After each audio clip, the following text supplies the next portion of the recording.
Baik, Bapak Ibu sekalian yang sudah hadir di saat ini dalam jumpa Zoom kita di malam hari ini dengan tema mengubah sampah menjadi berkah. Luar biasa ini temanya. Ini satu hal yang banyak orang tidak begitu memperhatikan, sebab kalau kita lihat di setiap provinsi malah ya, banyak yang terjadi permasalahan di kota-kota adalah sampah. Dan tidak jauh-jauh di Manado juga seringkali terjadi masalah sampah ya. Ketika banjir ya disalahkan sampah begitu ya. Kemudian kalau ada banyak bau-bau di pinggir jalan karena ya pemerintah atau yang berwenang untuk mengangkat sampah tidak angkat sampah, maka ya jadi masalah. Dan malam hari ini kita patut bersyukur kepada Tuhan yang memberikan kita kesehatan dan juga kesempatan untuk boleh bertemu bersama. Dan saya menyambut dengan sukacita, dengan gembira untuk setiap Bapak Ibu yang boleh bersama-sama kita ada di malam hari ini. Dan mungkin juga masih ada teman-teman kita, Bapak Ibu yang lain yang nanti akan bergabung bersama-sama. Dan satu hal yang baik di mana lembaga pelayanan yang boleh memfasilitasi untuk pertemuan kita di malam hari ini dan juga sangat memikirkan hal-hal yang baik tentunya, terlebih dampak lingkungan, dan salah satunya adalah tentang sampah ini. Dan di malam hari ini kami sudah menghadirkan pembicara kita di malam hari ini untuk seminar webinar mengubah sampah menjadi berkah, yaitu Bapak John Sumual. Bapak John Sumual ini, selamat malam Pak. Malam semuanya. Bapak John Sumual seorang praktisi dari Bank Sampah. Beliau lahir di Manado Pak ya. Beliau lahir di Manado. Kemudian beliau merupakan seorang guru dari tahun 2002 sampai 2018 ya. Kemudian Direktur Bank Sampah, Direktur Bank Sampah Bersinar ya. Kemudian beliau adalah Ketua Yayasan Solusi Bersinar Indonesia. Juga sebagai Development Manager Bank Sampah Bersinar 2018 sampai 2020. Dan saat ini beliau adalah Bendahara Umum Asosiasi Bank Sampah Indonesia. Dan juga sebagai Mitra Kementerian Lingkungan Hidup dalam pelatihan dan bimbingan teknis Bank Sampah se-Indonesia dari tahun 2020 sampai sekarang. Dan ini menarik, beliau pun punya moto, hidup adalah tentang bagaimana menjadi bermanfaat bagi orang banyak dan lingkungan. Mari peduli tentang sampah, terhadap sampah, jadilah pemilih sampah yang bijak. Ubahlah sampah menjadi berkah. Dan kita tidak berlama-lama karena kita punya waktu 2 jam saja dan ada waktu untuk tanya jawab. Oleh sebab itu, kesempatan ini langsung saya berikan kepada Bapak John Sumual. Kepada Bapak dipersilahkan. Baik, terima kasih Pak Fengki yang boleh memberi kesempatan. Terima kasih juga Bu Tin Rahel yang boleh memberi kesempatan kepada saya malam hari ini atau sore hari ini berbagi tentang bagaimana kita mengubah sampah menjadi berkah. Selama ini orang menganggap sampah itu sebagai sumber masalah ya. Jadi sampah dibuang karena dianggap sebagai sesuatu yang tidak ada manfaatnya, sesuatu yang tidak ada artinya. Sehingga ada budaya masyarakat kebanyakan membuang sampah sembarangan ya. Nah, malam ini justru saya ingin mengajak kita semua untuk mengubah sampah menjadi berkah sehingga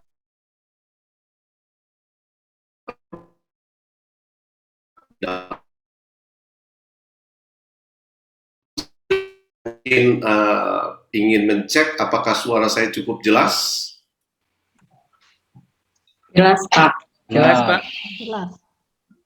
Oke, jadi izinkan saya untuk membagikan slide materi saya pada malam hari ini ya.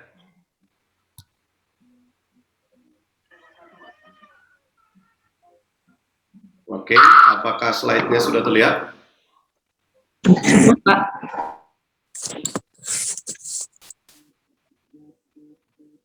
Sudah terlihat slide-nya, Bapak Ibu?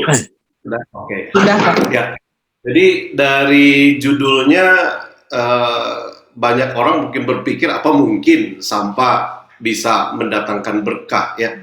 Karena selama ini sudah berakar dalam pemikiran banyak orang bahwa sampah itu ya tidak ada artinya. Nah, melalui sistem yang ada di bank sampah, kita akan sama-sama belajar bagaimana sesungguhnya kita bisa mengubah sampah itu menjadi berkah ya. Nah, sebelum saya lanjut, saya ingin bertanya mungkin kepada Ibu Bapak yang sudah bergabung bersama-sama dalam webinar ini. Biasanya ketika kita berpikir tentang sampah, apa yang terlintas dalam pikiran kita? Kotor, Pak. Apa yang terlintas dalam pikiran kita? Mungkin bisa di chat yang bisa menjawab. Kotor, Pak. Bau. Oke, biasanya orang berpikir kotor ya. Ya. Bau. Apalagi biasanya orang berpikir sampah itu kotor. Selain kotor, bau, menjijikkan ya. Jadi pemikiran orang tentang sampah biasanya sesuatu yang negatif.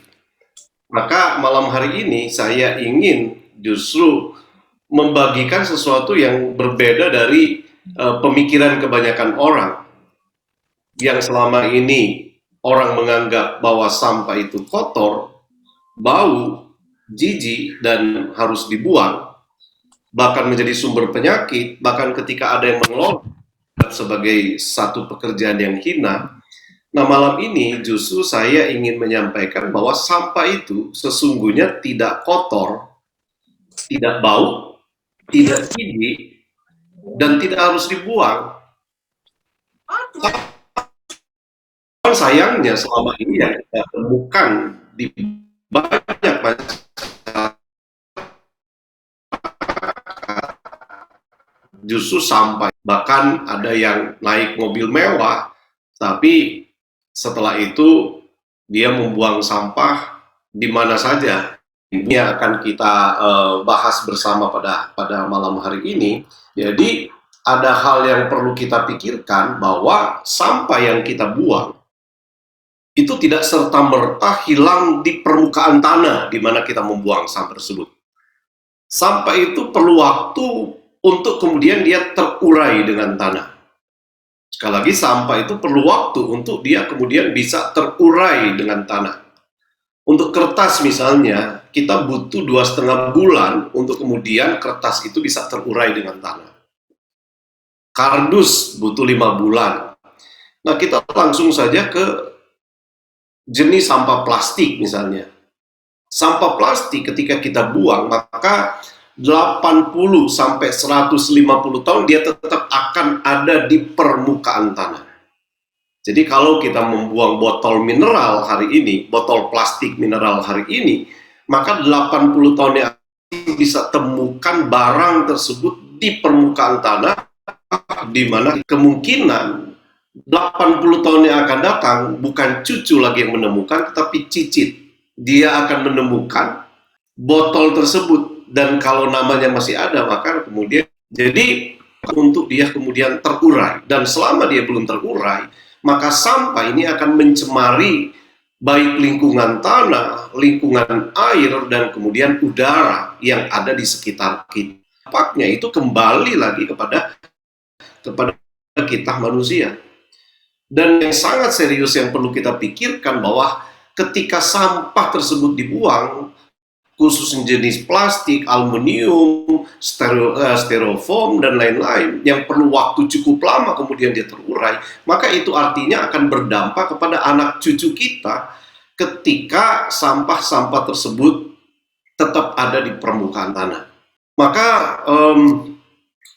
ada hal yang harus kita pikirkan bersama, bahwa sekarang kita mengalami darurat sampah, pernah berhentam oleh masyarakat. Sehingga pada akhirnya kita menghadapi satu fase dalam kehidupan kita yang namanya darurat sampah. Seperti tadi Pak Fengki sudah sempat menyinggung, bukan hanya 1-2 kota kabupaten Indonesia, Pak, tetapi hampir seluruh TPA di kota kabupaten di Indonesia itu sedang mengalami masalah darurat sampah, di mana TPA-nya itu semakin menggunung. Di TPA yang digunakan oleh 4 koti gunungan atau tumpukan sampah di TPA itu sudah mencapai lebih dari 50 meter dengan luasan berapa puluh hektar. Kalau Bapak Ibu pernah mendengar informasi di tahun 2005 pernah kejadian di Bandung, tepatnya di Leuwi Gajah, terjadi ledakan di TPA dan mengakibatkan terjadi longsor sampah yang kemudian menelan korban kurang lebih 160 jiwa. Longsor sampah terjadi di tahun 2005, ini adalah bencana satu-satunya di dunia, di mana korban jiwa sampai 160 akibat adanya sampah yang meledak. Sehingga dengan dasar itu kemudian Kementerian Lingkungan Hidup menetapkan tahun 2008 sebagai Hari Peduli sebagai 1 Februari.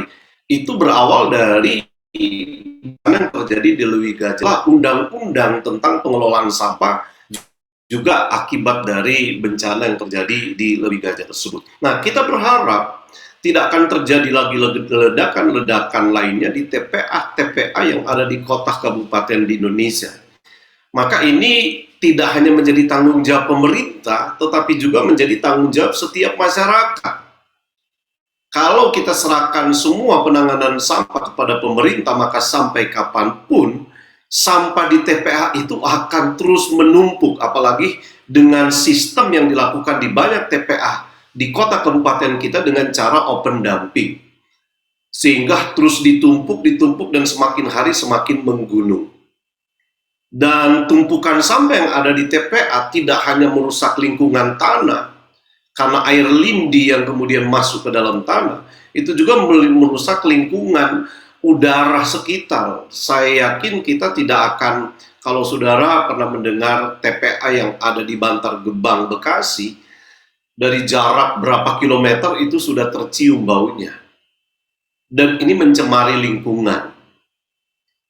Jadi, saya kira ini menjadi tanggung jawab kita bersama sebagai penghasil, sebagai produsen sampah di setiap rumah, atau ketika kita mengkonsumsi makanan, minuman, atau apapun yang kemudian menimbulkan sampah. Belum lagi kita menghadapi darurat sampah yang ada di laut, di mana laut semakin dipenuhi oleh sampah. akibat sampah, akibat banjir yang kemudian mengalirkan sampah ke sungai, dan pada akhirnya dari sungai kemudian mengalir ke laut. Bapak Ibu mungkin pernah mendengar berita tentang ikan paus yang mati di akhir tahun 2018. Ikan paus mati karena makan sampah. Sampahnya nggak banyak sebetulnya, hanya 5,9 kilogram. Tapi ternyata menyebabkan seekor ikan paus mati karena di perutnya penuh dengan sampah. Nah, bayangkan Bapak Ibu, ikan sebesar ikan paus makan sampah mati. Bagaimana dengan ikan-ikan kecil? Ikan kembung dan ikan-ikan lain yang masih kita butuhkan untuk kita mendapatkan protein dari ikan tersebut. Anak cucu kita ya pasti kita berharap masih mendapatkan protein dari ikan tersebut. Tapi ada prediksi, ada penelitian bahkan dilakukan ketika kita gagal mengendalikan sampah yang kemudian akhirnya memenuhi lautan, maka di tahun 2050 kita akan temukan di laut akan lebih banyak sampah ketimbang ikan. Jadi di laut akan lebih banyak sampah ketimbang ikan di tahun 2050 ketika kita gagal mengendalikan sampah yang terbuang ke laut. Kalaupun kita masih temukan ikan di laut di tahun 2050 nanti, maka kemungkinan ikan tersebut bukanlah ikan yang sehat, karena ikan yang sudah sudah terkontaminasi dengan racun akibat sampah-sampah yang memenuhi lautan. Jadi yang kita harapkan adalah protein dari ikan, malah sebaliknya kita akan memakan racunnya. Jadi kenapa saya ingin mengajak kita semua untuk peduli terhadap sampah? Karena dampaknya akan kembali ke kita lagi ketika kita tidak melakukan sesuatu untuk mengendalikan sampah tersebut. Selama perilaku masyarakat seperti ini, membuang sampah sembarangan, maka TPA akan semakin menggunung dan kemudian laut akan semakin dipenuhi sampah. Jadi hari ini saya ingin kita menjadi orang-orang bijak yang dapat dan berupaya untuk mengendalikan sampah yang kita hasilkan. Ya, apa yang terjadi dengan sungai dan laut kita? Kalau Bapak Ibu memperhatikan gambar ini, harusnya sungai menjadi penyokong kehidupan. Dari sejak zaman purba, sungai itu menjadi penyokong kehidupan. Bahkan menjadi pusat peradaban manusia. Tapi kondisi kebanyakan sungai di Indonesia itu sudah seperti ini. Kalau Bapak Ibu perhatikan, ini bukan jalan raya tetapi sungai, tapi sudah terlihat seperti jalan raya.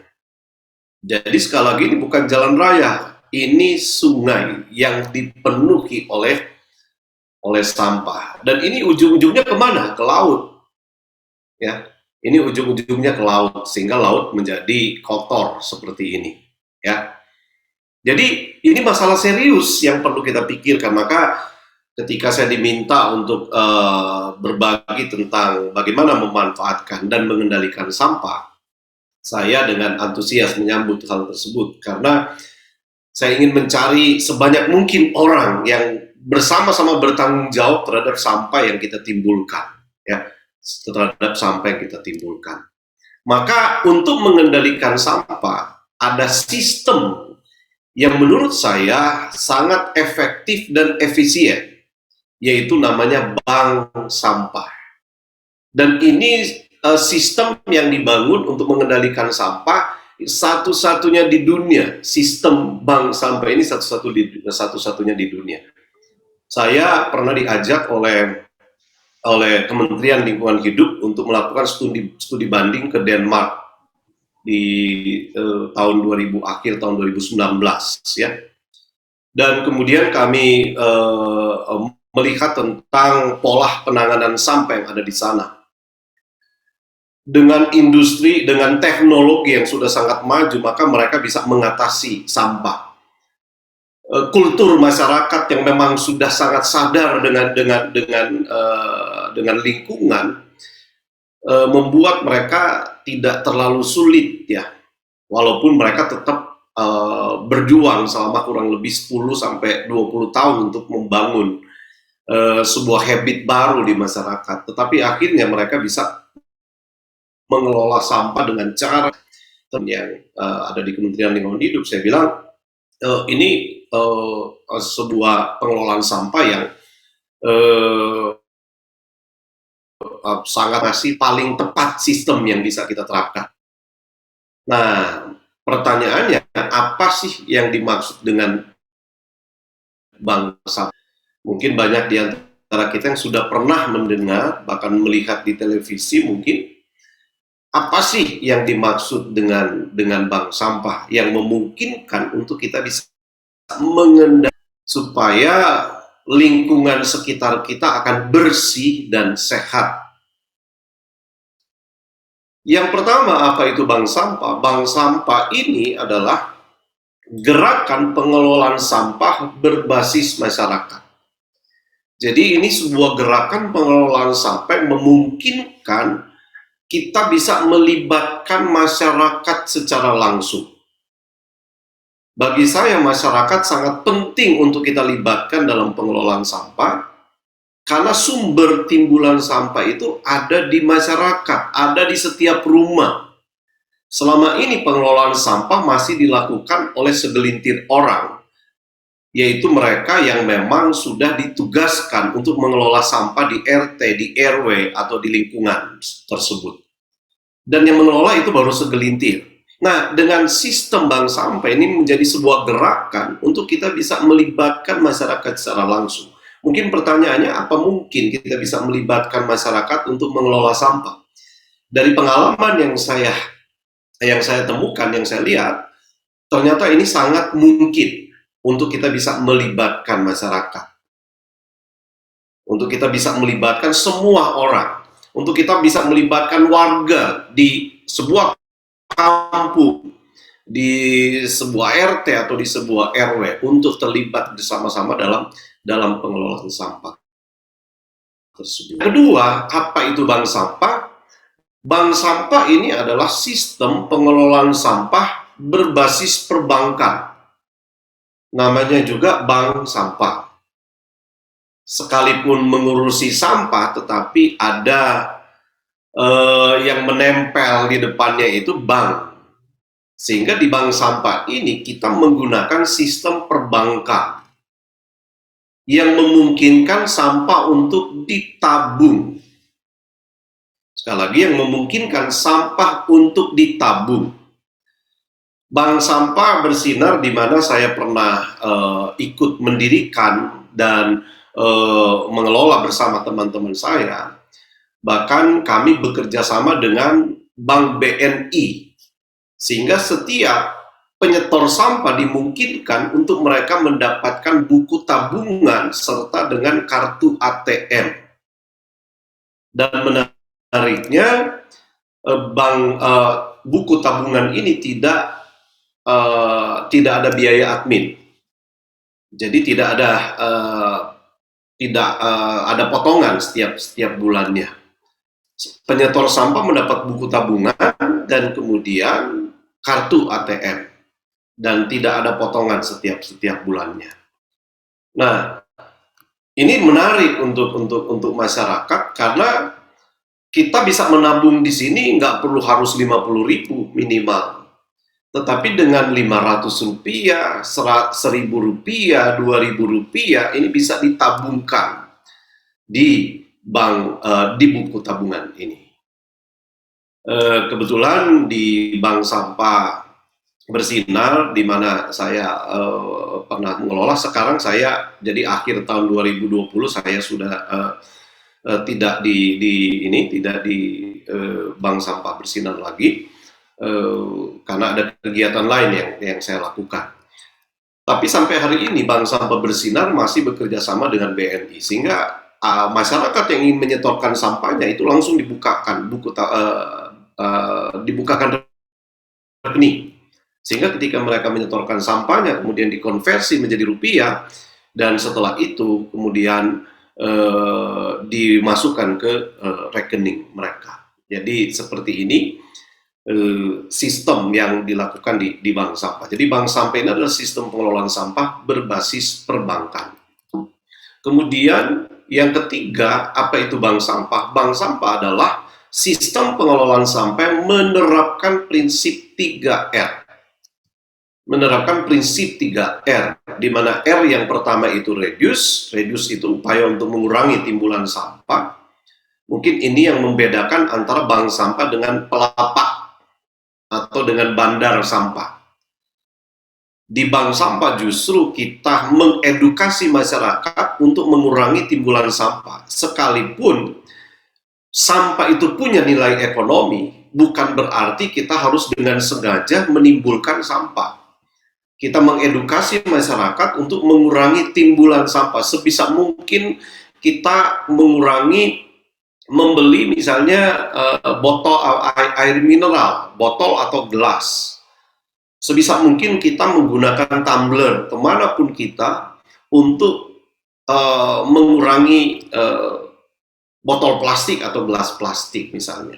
Ini edukasi yang terus kita lakukan. Nah, bank sampah ini sekali lagi membedakan dengan bandar sampah. Semakin sedikit sampah di lingkungan masyarakat, itu akan menjadi keberhasilan bank sampah. Berbeda dengan teman-teman kita pelapak atau bandar sampah. Mereka berharap semakin banyak sampah dan semakin mereka mendapatkan keuntungan.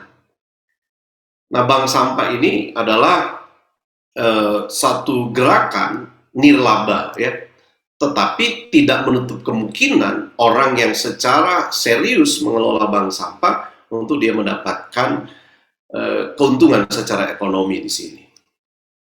Nah, yang kedua, R yang kedua, sistem pengelolaan sampah yang dilakukan di bank sampah itu adalah dengan menerapkan prinsip reuse. Reuse itu adalah memanfaatkan kembali. Contoh misalnya ketika kita punya sampah dapur, maka sampah dapur ini tidak harus dibuang, tetapi bisa dimanfaatkan untuk menjadi pupuk kompos dan untuk menjadi produk-produk lainnya selain kompos. Untuk kertas misalnya, ketika kita punya kertas HVS, belakangnya masih kosong, harusnya belakangnya itu masih bisa dipakai, tidak harus dibuang langsung. Atau misalnya kita punya barang-barang lain yang sudah menjadi sampah, kita bisa berkreasi dengan membuat sebuah produk kerajinan dari daur ulang sampah. Jadi di bank sampah kita menerapkan prinsip reuse, yaitu memanfaatkan kembali kalau memang sampah tersebut masih bisa dimanfaatkan. Dan kemudian baru R yang ketiga adalah recycle. Recycle ini adalah proses daur ulang sampah. Apakah dibuat menjadi kerajinan atau dibuat menjadi produk yang sama yang dilakukan oleh pabrik-pabrik yang ada di negara kita, bahkan yang ada di luar negeri. Nah, jadi bank sampah ini adalah prinsip yang sebuah sistem pengelolaan sampah yang menerapkan prinsip 3R. Nah, ini harus ada di dalam bank sampah. Bagaimana kita berupaya untuk mengurangi timbulan sampah. Sekali lagi, sampah itu memang ada uangnya. Tetapi bukan berarti karena ada uangnya, maka kemudian dengan sengaja kita menimbulkan sampah. Kita harus berupaya untuk mengurangi timbulan sampah tersebut. Baru kemudian setelah kita kurangi, maka ada sampah yang bisa kita manfaatkan lagi. Dan baru yang terakhir, ketika sudah tidak bisa dimanfaatkan lagi, baru kita kemudian proses melalui daur ulang sampah. Jadi seperti ini bank sampah, dan ketika kita bisa maksimal di dalam pengelolaan sampah tersebut dan masyarakat disiplin di dalam pengendalian sampah, maka kita bisa merubah pola penanganan sampah yang selama ini dilakukan secara konvensional semua orang termasuk pemerintah berpikir ada TPA. Maka kemudian sampahnya disatukan, dicampur, dan kemudian diambil oleh petugas kebersihan, dibuang ke TPA. Tidak ada yang berpikir bagaimana mengendalikan mulai dari sumber. Bagaimana mencegah supaya sampah itu tidak harus ke TPA. Nah, di bank sampah justru kita membalikkan piramida ini menjadi piramida terbalik. Di mana pencegahan justru yang kita perbesar. Ya, jadi pencegahan yang kita perbesar dengan cara melibatkan masyarakat secara langsung. Jadi sebelum sampah keluar dari rumah, kita edukasi masyarakat untuk bagaimana mereka melakukan pengelolaan sampah di rumah, melakukan pemilahan sampah, sehingga pada akhirnya ada sampah yang bisa didaur ulang, dan pada akhirnya yang terbuang ke TPA itu menjadi berkurang secara signifikan. Jadi kalau kita disiplin dalam melakukan ini, maka sesungguhnya kita bisa mengurangi sampai 75% pembuangan sampah ke TPA. Kalaupun masih ada yang terbuang, tinggal 25%-nya. Tapi yang terjadi hari ini, semua sampah ya terbuang ke TPA. Padahal ketika kita bijak dalam pengelolaan sampah, yang terbuang itu harusnya tinggal 25%-nya saja. Dan bisa dibayangkan kalau ini terjadi, dan ini kita bisa lakukan, ini juga akan berdampak di lingkungan rumah kita. Sehingga kita tidak akan terlalu pusing ketika petugas kebersihan lama mengambil sampah di tempat kita tidak akan terlalu pusing karena sampah tidak akan menumpuk di tempat sampah yang ada di depan rumah kita yang biasa kita meletakkan sampah tersebut. Jadi di bank sampah kita justru melibatkan masyarakat mulai dari sumber. Jadi sebelum sampah keluar dari rumah, kita edukasi mereka untuk mengelola sampah dari rumah, untuk mereka melakukan pemilahan, sehingga pada akhirnya ada sampah yang bisa dimanfaatkan, ada sampah yang bisa didaur ulang, sehingga yang terbuang ke TPA tinggal sedikit. Jadi kalau misalnya mungkin kalau pengelolaan sampah secara konvensional kita lakukan, 1 minggu mungkin tempat sampah kita sudah penuh. Kalau ini kita lakukan, maka 1 minggu itu berarti cuman mungkin seperempat saja dari sampah yang biasanya ada, yang kemudian memenuhi tempat sampah kita. Jadi ini akan sangat menguntungkan kita secara pribadi. Jadi mulai dari lingkungan rumah kita tidak akan terlalu pusing dengan sampah yang kita timbulkan. Nah, kalau kita berbicara tentang bank sampah, maka ini sistem secara garis besar. Apa sih dan bagaimana menjalankan bank sampah tersebut? Untuk kita bisa mendapatkan manfaat dari sampah, dan untuk kita bisa mengoptimalkan fungsi dari bank sampah ini, maka syarat utama yang harus dilakukan adalah sampah harus terpilah. Sampah harus dipilah. Dan dipilahnya mulai dari rumah masing-masing. Jadi memilah sampah mulai dari rumah masing-masing. Nah, pertanyaannya mungkin banyak orang yang masih bingung dengan gimana cara memilah. Karena kebanyakan orang berpikir memilah sampah itu setelah sampah bercampur. Sehingga ketika disuruh untuk memilah sampah, maka kebanyakan orang menolak untuk memilah sampah. Kenapa? Di bayangan mereka yang ada di pikiran mereka, saya harus kotor-kotoran, harus memisahkan sampah yang sudah bercampur dengan sisa makanan atau dengan sesuatu yang sudah membusuk mungkin, sehingga tidak banyak orang melakukan pemilahan. Kenapa? Karena pemahaman tentang memilah sampah yang masih keliru. Nah, jadi hari ini saya ingin berbagi kepada Bapak Ibu bagaimana cara kita memilah sampah sehingga kita tidak harus merasa jijik di dalam memilah sampah tersebut. Jadi untuk memilah sampah, supaya kita tidak harus merasa jijik dalam memilah sampah, kita harus membagi sampah itu menjadi 3 kategori sampah. Jadi kita harus membagi sampah itu menjadi 3 kategori. Yang pertama adalah sampah anorganik, kemudian yang kedua sampah residu, dan kemudian yang ketiga sampah organik. Jadi upayakan di rumah kita tersedia 3 wadah ini.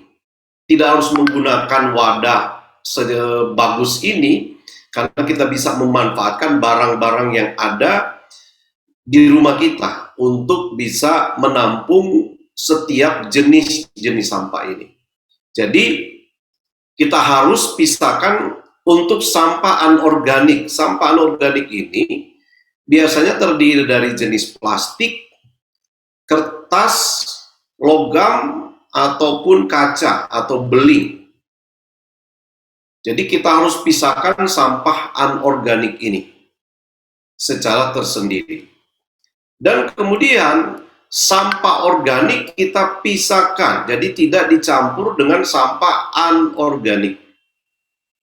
Sampah organik ini terdiri dari sisa makanan, buah, kulitnya, sayuran, dedaunan. Nah, kebanyakan dari masyarakat itu masih mencampur antara sampah anorganik dengan sampah organik. Harusnya sampah ini sudah dipilah, ya, dipilah, dilakukan pengelolaan di setiap rumah.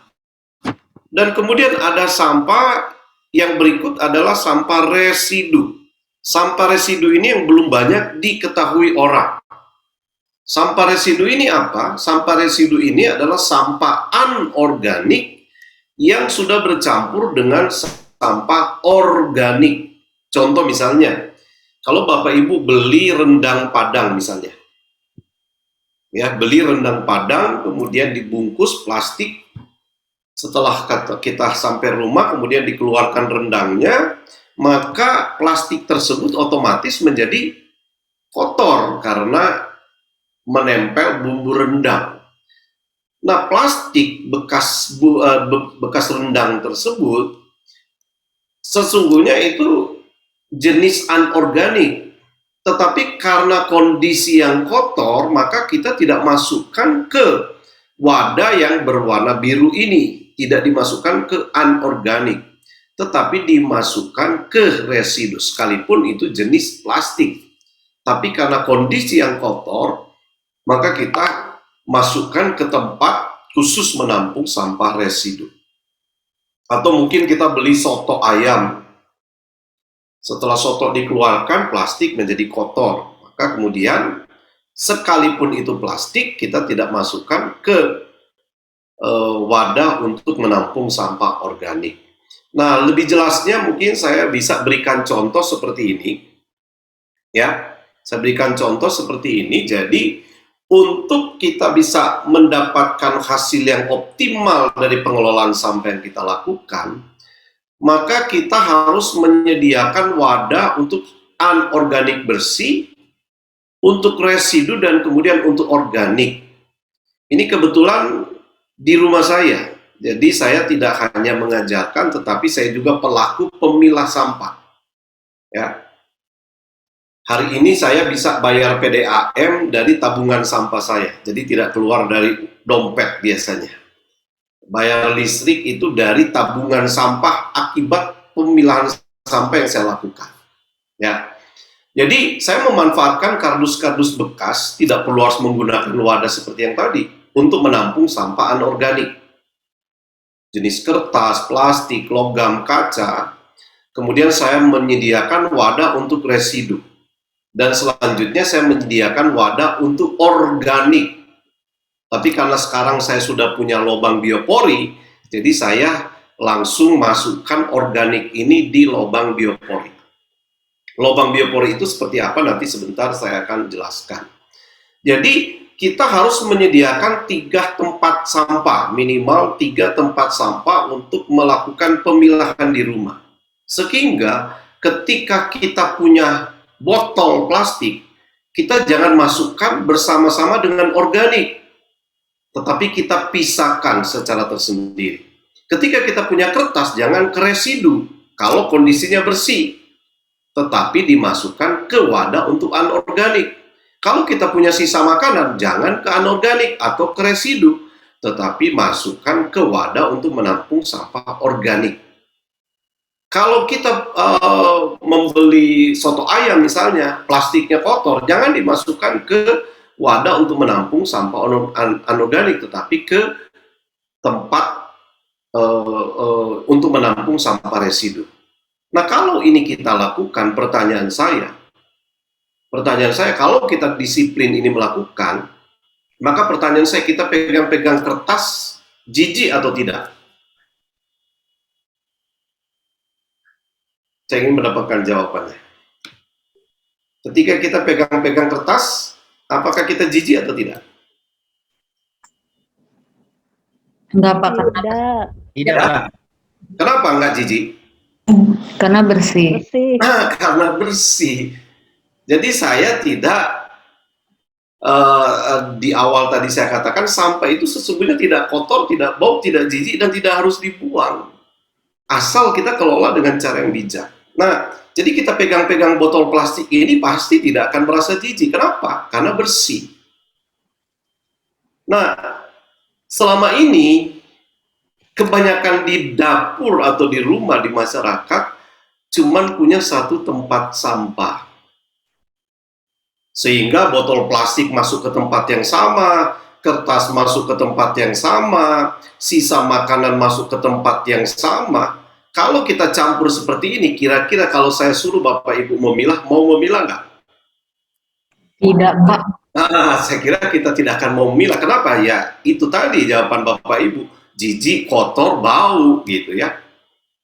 Tapi kalau kita sudah lakukan pemilahan di awal, maka apa yang dibayangkan oleh kebanyakan orang tidak seperti itu sesungguhnya. Jadi, kita harus memilah di awal. Sebelum sampah dimasukkan, kita sudah menyediakan wadah untuk masing-masing jenis sampah tersebut. Sehingga ketika kita harus melakukan pemilahan, kita tidak harus merasa jijik untuk melakukan pemilahan tersebut. Nah, ini contoh saja. Jadi kebetulan ketika saya masih bertugas di Bank Sampah Bersinar, Ibu RK, Gubernur Jawa Barat, pernah berkunjung bersama dengan Ibu Kapolda, ini Ibu Kapolda, kemudian ini Ibu Pangdam. Dengan timnya mereka datang ke Bank Sampah Bersinar untuk belajar tentang bagaimana memilah sampah. Jadi pada saat itu saya ajarkan Ibu Gubernur untuk memilah sampah dengan ini Ibu Kapolda dan Ibu Pangdam. Ketika diajarkan memilah, kan SOP di bank sampah itu harus pakai untuk tamu khususnya VIP ya, harus pakai sarung tangan. Setelah mereka diajari memilah, kata Ibu Gubernur, ini mah nggak perlu pakai sarung tangan katanya, karena sampahnya bersih gitu. Jadi kemudian dia menyerukan kepada masyarakat, khususnya warga Jawa Barat, untuk bergabung dengan bank sampah, melakukan pemilahan dengan sistem yang ada di bank sampah tersebut. Jadi kalau pejabat saja tidak jijik memilah sampah, harusnya warga masyarakat sama dong ya, gitu. Nah, setelah sampah terpilah Bapak Ibu, maka kemudian kita akan menghasilkan jenis sampah organik yang sifatnya busuk, kemudian sampah anorganik baik yang layak jual maupun yang dimanfaatkan untuk kerajinan, dan kemudian sampah yang residu tadi. Kalau kita perhatikan dari bagian ini, maka kita akan melihat di sini yang terbuang itu, yang terbuang ke TPS atau ke TPA itu hanya residunya saja. Residu ini yang kemudian terbuang ke TPS atau ke TPA. Organik tidak perlu dibuang. Sekali lagi, sampah organik tidak harus dibuang. Nah, kalau tidak harus dibuang, mungkin pertanyaannya, digimanakan? Nanti rumah saya bau. Saya katakan bahwa rumah Bapak Ibu tidak akan bau asal kita punya sistem yang benar dalam pengelolaan sampah organik. Kalau tidak harus dibuang, diapakan? Nah, saya berikan contoh. Kira-kira seperti ini. Namanya lubang biopori. Nah, inilah alat yang digunakan untuk membuat sumur biopori atau lubang biopori. Terbuat dari besi dengan atasnya berbentuk seperti stang sepeda untuk kita pegang, dan bawahnya berupa matabor. Nah, cara menggunakannya, yuk kita simak langkah berikut ini yang akan di tempat yang akan kita buat sumur biopori. Kita tancapkan alatnya, kemudian kita putar sehingga tanahnya terambil. Tanahnya kita letakkan di tempat penampungan ember, boleh keranjang, karena tanah ini bisa digunakan untuk hal yang lain. Jika sebelumnya kita sudah menggunakan lubang biopori ini untuk membuang sampah dapur, tanah yang diambil ini berupa tanah kompos, jadi bisa digunakan untuk pupuk tanaman. Nah, lakukan langkah mengambil tanah ini terus menerus sampai dalamnya kurang lebih 80 cm sampai 1 meter. Jadi supaya aman dari gangguan tikus atau lain-lain, maka permukaan dari lubang biopori ini kita masukkan paralon 4 in kurang lebih 10-20 cm ya. Nanti setelah itu kita akan tutup dengan dok. Jadi setelah kita pasangkan paralon, maka kemudian kita tutup dengan tutup paralon dok ya, yang sudah dilubangi sehingga memungkinkan untuk air masuk melalui lubang-lubang tersebut, sehingga genangan air yang biasanya terjadi itu bisa dihindari. Selain berfungsi untuk menampung air, juga untuk menyimpan sampah organik.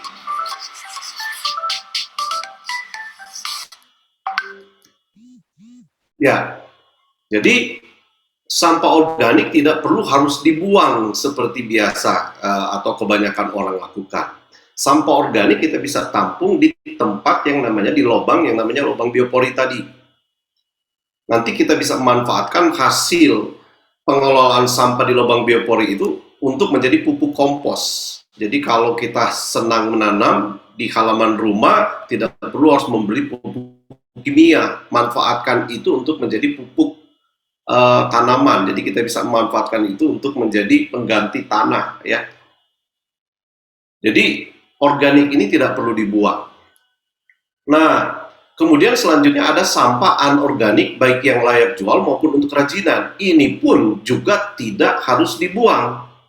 Jadi yang dibuang itu hanya residunya saja. Kalau kita lihat dari bagan ini berarti kurang lebih 25% saja dari keseluruhan sampah yang biasanya kita timbulkan. Anorganik ini, baik yang layak jual maupun kerajinan, itu yang kemudian masuk ke bank sampah. Ya. Masuk ke bank sampah bisa menjadi nasabah individu, bisa juga menjadi nasabah unit. Nasabah individu, contoh misalnya seperti ini Bapak Ibu.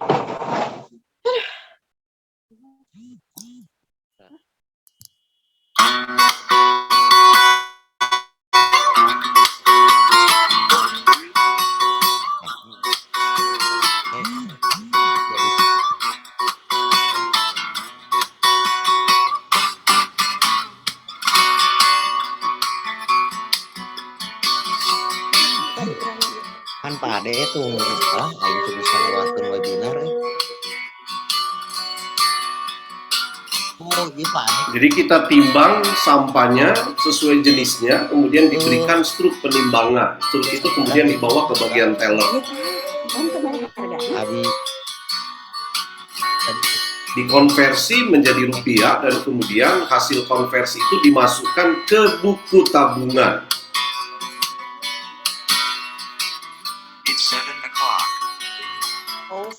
Jadi ibu ini pada akhirnya pulang dengan buku tabungan yang sudah bertambah saldonya. Jadi sama seperti kalau ibu bapak menabung di BCA, ya kira-kira persis seperti ini. Cuman jangan karena ada sistem ini kemudian Bapak, Ibu mulai praktek datang ke BCA bawa sampah ya. Nggak akan diterima di BCA ya, kecuali di bank sampah. Jadi di bank sampah kita tidak perlu membawa uang, cukup kita membawa sampah saja. Kemudian nanti ditimbang sesuai jenisnya. Setelah ditimbang, kemudian diproses oleh teller, dikonversi menjadi rupiah. Setelah dikonversi menjadi rupiah, maka kemudian hasil konversi itu dimasukkan langsung ke buku rekening. Karena bank sampah ini bekerja sama dengan BNI, jadi langsung dimasukkan ke rekening BNI dari nasabah tersebut. Sehingga ketika dia pulang, dia langsung mampir ke ATM untuk tarik uangnya, itu dimungkinkan. Karena itu sudah masuk otomatis langsung ke rekening yang bersangkutan. Ya.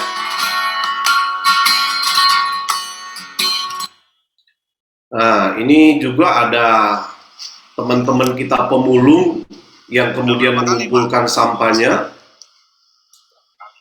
Bapak-bapak ini biasanya seminggu 3 kali membawa sampahnya ke bank sampah dengan menggunakan gerobak ini. Jadi seminggu 3 kali mereka membawa sampah ke bank sampah. Dan setelah 6 bulan, Bapak Ibu tahu berapa tabungannya? Setelah 6 bulan, tabungannya hampir 9 juta rupiah. Setelah 6 bulan, hampir 9 juta rupiah.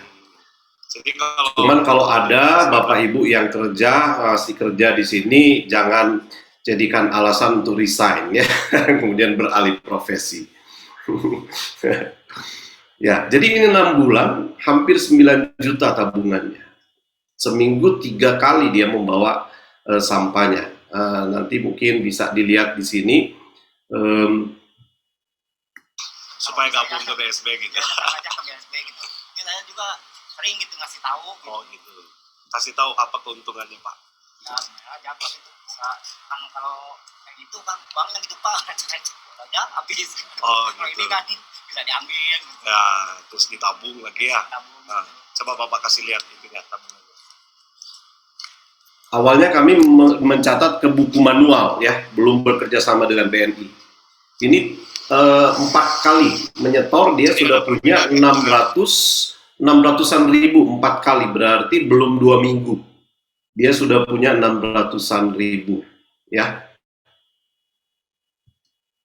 Nah, banyak juga nasabah individu yang menggunakan motor membawa sampahnya ke bank sampah ya. Ini jadi sampai dimuati motornya, saya bilang ke mereka, kami nggak tanggung jawab kalau ditangkap polisi ya. Nih, bahkan yang pakai mobil banyak Bapak Ibu.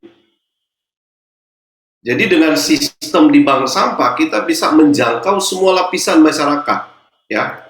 Mobil seperti ini nggak takut dimasukin sampah. Kenapa? Sampah itu tidak kotor, tidak bau, tidak jijik. Bahkan mobil seperti ini dimasukin sampah. Ya, kalau Bapak Ibu orang Bandung, ya,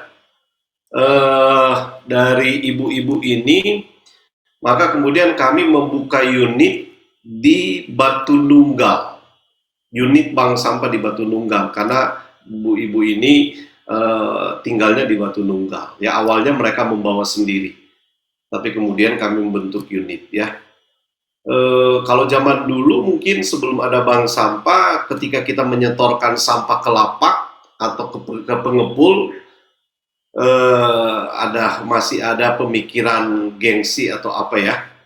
Sekarang justru terbalik, yang membawa sampah ke bank sampah justru minta difoto, ya. Jadi boro-boro malu, malah sekarang minta difoto, ya. Ini pemandangan sehari-hari di kantor bank sampah. Bagaimana masyarakat yang sudah sadar terhadap pengelolaan sampah, mereka kemudian dengan antusias membawa sampahnya. Bahkan anak-anak muda, ini kebetulan ini mahasiswa di Jatinangor, ini sebelum pandemi diambil fotonya ya. Tinggal di Jatinangor, mahasiswa Unpad ya. Mereka sengaja datang pakai mobil, kemudian setorkan sampah mereka ya. Mobil seperti ini dimasukin sampah. Ya, jadi sekarang tidak masalah sampah mau dimasukin ke mobil ya, karena kondisi yang tidak seperti yang kita bayangkan.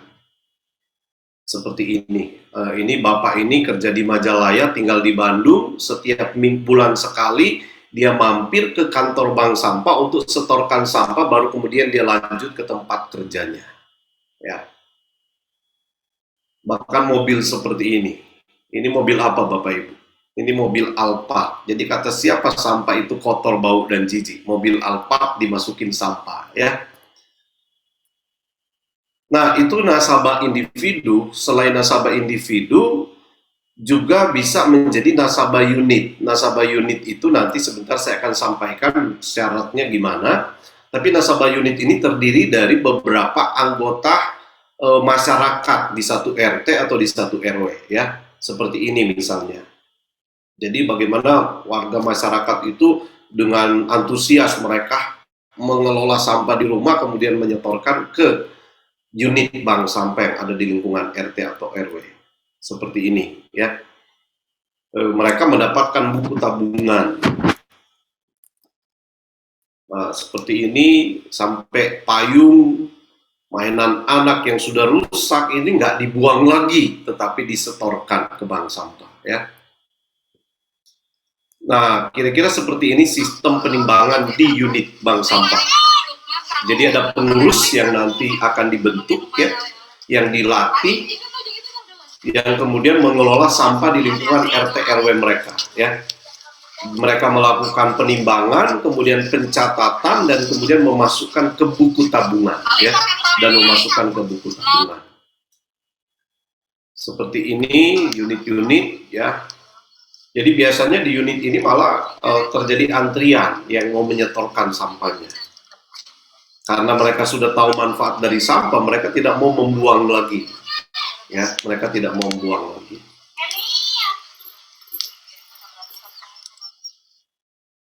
Yang nggak punya tempat, mereka memanfaatkan pos kamling untuk melakukan penimbangan sementara. Jadi pagi ditimbang, siang langsung dijemput oleh petugas dari bank sampah. Juga seperti ini, ya. Jadi ini ibu-ibu kayaknya cuci gudang di rumahnya, sehingga semua sampah dikeluarkan.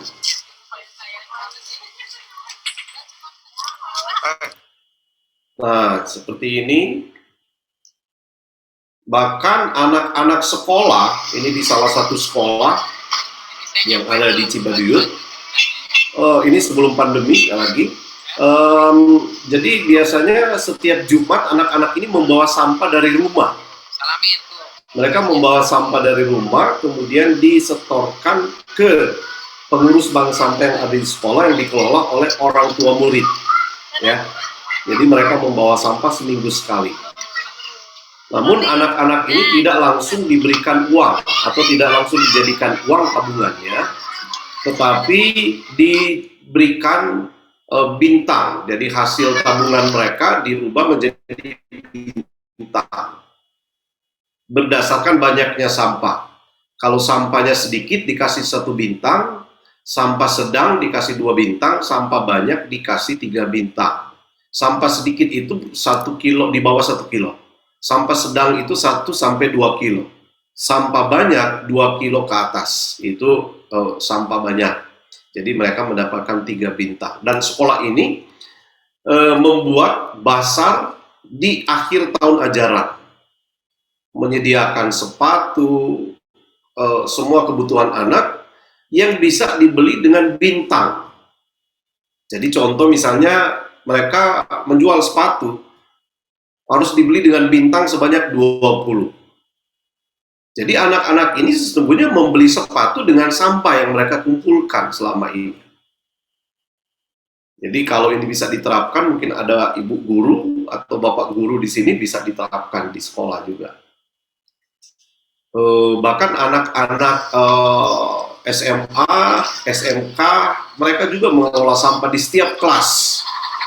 Ini jumlah siswanya kebetulan 1.300 di satu sekolah, 1.300. Jadi ini menjadi tabungan kelas, yang dikelola oleh wali kelas dan KM, ya.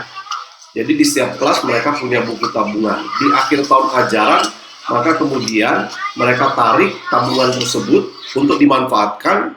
Ada yang bikin kaos kelas, ada yang buat tamasya. Jadi tamasyanya pakai sampah, ya. Bahkan di beberapa pesantren juga santri-santrinya juga mengelola sampah, ya. Jadi itu nasabah unit. Jadi bisa menjadi nasabah individu, bisa menjadi nasabah unit. Untuk nasabah individu itu langsung datang ke kantor bank sampah, membawa KTP, dan kemudian membawa sampah. Nanti ditimbang, nanti kemudian mendaftar, kemudian sampahnya ditimbang, dan setelah itu langsung dibukakan rekening. Jadi setoran sampah tersebut langsung dimasukkan ke rekening tersebut, ya. Dan untuk nasabah unit maka harus melalui beberapa proses, ya. Seperti ini misalnya, ya. Jadi di bank sampah unit ada 3 komponen yang penting, ya. Atau bukan di bank sampah unit, tapi di bank sampah, untuk kita bisa menjalankan bank sampah ada 3 komponen yang penting kita adakan. Yang pertama itu adalah nasabah sendiri. Jadi kalau kita akan mendirikan bank sampah, pastikan kita punya nasabah, apakah individu atau unit. Dan kemudian yang kedua, komponen yang kedua yang penting untuk kita mendirikan bank sampah, pengurus bank sampahnya, yang terdiri dari ketua, sekretaris, bendahara, jika perlu ditambah anggota. Kemudian yang ketiga adalah buyer atau pembeli dari sampah yang kita tampung. Jadi 3 komponen ini wajib hukumnya harus ada sebelum kita, pada saat kita mendirikan bank sampah, ya. Pada saat kita mendirikan bank sampah. Jadi nasabah, pengurus bank sampah, dan kemudian pembeli. Pembeli itu bisa dari bank sampah induk yang ada, atau mungkin pengepul atau bandar besar yang ada di lingkungan sekitar kita, ya. Kemudian selanjutnya untuk kita menjalankan bank sampah atau untuk membentuk unit di masyarakat, maka mekanisme pembentukan unit di masyarakat seperti ini. Melalui sosialisasi sebelumnya, sosialisasi seperti ini misalnya, ya, apa yang saya sampaikan kepada Bapak Ibu sebetulnya bentuk sosialisasi tentang apa itu bank sampah. Jadi kita mulai dengan sosialisasi, memberikan pemahaman kepada mereka tentang sistem bank sampah, dan setelah itu kita membentuk unit. Unit ini bisa di satu RT, bisa di satu RW, bisa merupakan kelompok PKK atau Karang Taruna, atau bisa di instansi. Sekarang di desa itu ada BUMDes namanya, bisa juga dikelola oleh BUMDes, ya. Atau di instansi sekolah seperti yang tadi, di kantor pemerintah swasta, atau di kalangan pedagang. Nah, untuk menjadi unit, syaratnya di RT RW minimal keanggotaan 20 anggota. Di RT RW minimal 20 anggota, dan kemudian di instansi minimal 40 orang, dan kemudian pedagang 5 pedagang. Setelah terkumpul anggota, maka kemudian harus menunjuk atau membentuk kepengurusan, minimal ketua, sekretaris, dan bendahara. Nanti kemudian pengurus ini akan mendapatkan pelatihan dari bank sampah induk atau dari pendamping, ya, yang melakukan pendampingan terhadap kader misalnya yang ada di lingkungan tersebut. Jadi pengurus ini akan diberikan pelatihan bagaimana melakukan proses setor timbang sampah, bagaimana melakukan pencatatan secara administrasi terhadap setiap setoran sampah dari anggotanya, sehingga setoran sampah dari anggotanya ini bisa dipertanggungjawabkan, ya, bisa dipertanggungjawabkan. Kemudian setelah mendapat pelatihan dan kemudian setelah itu bersama masyarakat menentukan jadwal penimbangan seperti ini. Jadi ini mekanisme kerja dari unit bank sampah yang ada di lingkungan RT atau RW di sekolah, di mana pemilahan itu dilakukan di rumah masing-masing sebelumnya. Jadi pemilahan itu dilakukan di rumah masing-masing sebelumnya dengan cara membagi sampah seperti tadi, sampah anorganik, sampah residu, dan kemudian sampah anorganik, ya. Dan setelah terpilah, maka sampah tersebut disetorkan ke pengurus bank sampah yang sudah mendapatkan pelatihan. Jadi setelah dipilah dari rumah, pada jadwal yang sudah ditentukan, sampah tersebut kemudian disetorkan kepada pengurus yang sudah mendapatkan pelatihan. Nanti kemudian pengurus ini akan menimbang, menentukan jenis sampah dan kemudian menimbang, dan setelah ditimbang dilakukan proses administrasi, dicatatkan ke buku induk dan kemudian dikonversi menjadi rupiah. Dan setelah proses ini berjalan, maka kemudian tinggal menentukan jadwal penjemputan sampah. Apakah oleh pengepul atau oleh bank sampah induk di mana kita sudah bekerja sama. Jadi seperti ini mekanisme kerja dari unit bank sampah yang sudah terbentuk. Jelasnya mungkin seperti ini. Jadi mekanisme kerja dari unit bank sampah yang pertama mulai dari sosialisasi sebelumnya. Tujuannya apa? Untuk memberikan pemahaman kepada masyarakat bagaimana memanfaatkan sampah agar sampah itu menjadi bermanfaat, ya, agar sampah itu menjadi bermanfaat. Kemudian setelah dilakukan sosialisasi, maka diarahkan untuk membentuk pengurus berkoordinasi dengan pemerintah setempat, RT atau RW, kerjasama dengan kader yang ada, kader PKK atau kader posyandu, ya, atau kader posyandu. Dan kemudian setelah itu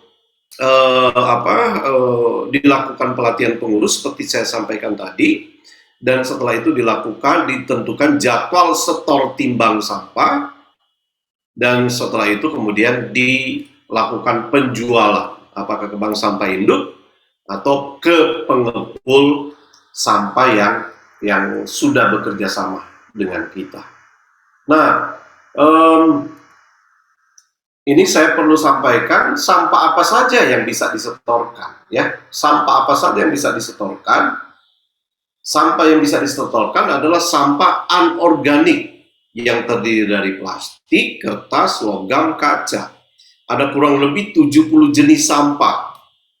Jadi kebanyakan yang selama ini mungkin kita buang, tetapi sesungguhnya itu bernilai ekonomi.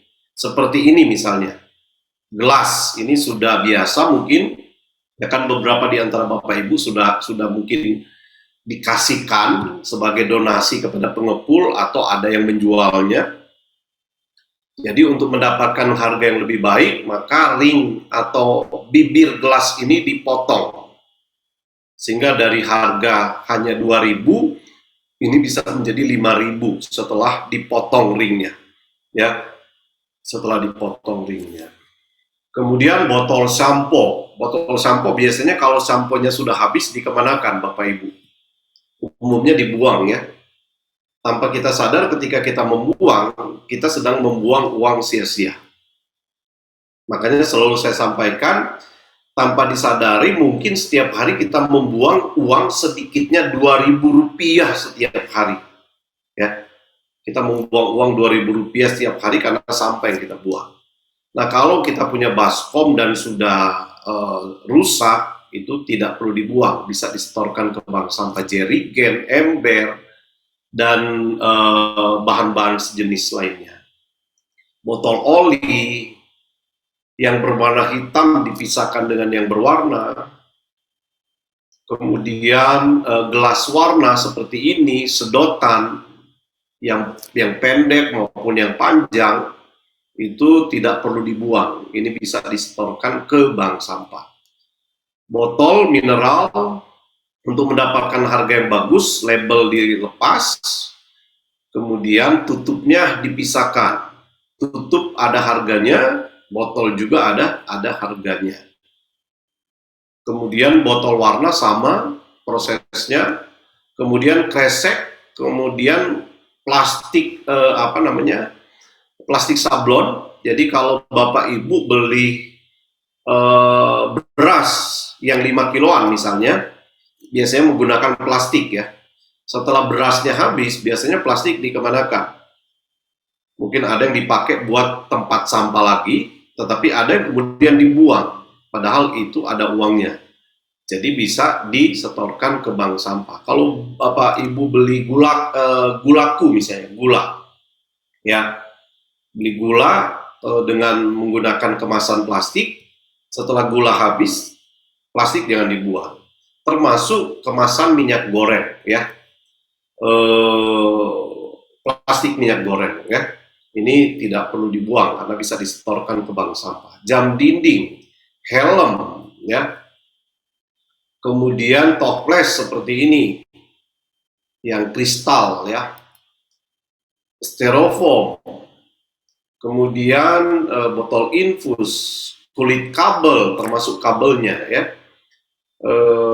Talang air, ya. Kemudian spanduk, jas hujan. Jadi kalau sudah sobek biasanya kita buang ya. Nah di bank sampah itu diterima ya. Selang air. Kemudian tutup galon, biasanya kalau airnya sudah habis atau sudah dilepas dari galon biasanya dibuang. Padahal tutup galon ini ada nilai rupiahnya ya, ada nilai rupiahnya. Kemudian selanjutnya CD ya. Bahkan CD yang sudah rusak, sudah pecah ya. Karung, termasuk karung yang sudah sobek. Plastik seperti ini, nah ini mungkin bekas beli rendang Padang, dicuci sama orangnya, tetapi tidak sampai bersih, tidak masalah. Asal kondisi kering, sekalipun masih ada kotor sedikit, tidak masalah, itu bisa disetorkan. Di beberapa bank sampah belum banyak bank sampah yang menerima Pampers, tapi kalau Bapak Ibu orang Bandung itu bisa menyetorkan ke bank sampah Bersinar karena itu diterima oleh bank sampah Bersinar ya. Untuk Pampers bayi ya, bukan yang ukuran XL ya. Jadi ini Pampers bayi. Kemudian jenis kertas, buku tulis, HVS, bahkan struk belanja. Mungkin kebanyakan kita kalau belanja, panjang-panjang struk belanjanya, kemudian dibuang ya. Kalau di saya tampung itu, saya masukkan ke tempat untuk menampung kertas.